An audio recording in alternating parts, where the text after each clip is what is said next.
રથયાત્રાના ઉજવણીના ભાગરૂપે ભાવનગર સિટી વિસ્તારમાં ફૂટ પેટ્રોલિંગ રાખવામાં આવ્યું હતું। શું કહેશો સર, આજે પેટ્રોલિંગની શરૂઆત કરી છે રથયાત્રાને લઈને? આવનારા સમયમાં ભગવાન જગન્નાથની રથયાત્રાની ભાવનગર શહેર ખાતે ઉજવણી થનાર છે। જે ઉજવણીના ભાગરૂપે બંદોબસ્ત રાખવામાં આવનાર છે।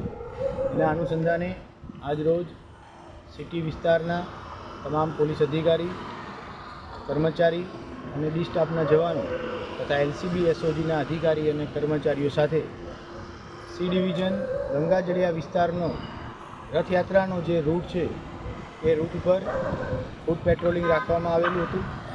ફૂટ પેટ્રોલિંગ દરમિયાન આ વિસ્તારમાં આવતા ધાબા point, deep point, terminal point તથા ઇલેક્ટ્રિસિટી કે કોઈ પણ અન્ય કેબલ જે રથયાત્રા દરમિયાન નડી શકે એવી શક્યતાઓ છે એ બાબતે એક પ્રાથમિક એનાલિસિસ કરવાનું કાર્ય હાથ ધરવામાં આવેલું છે।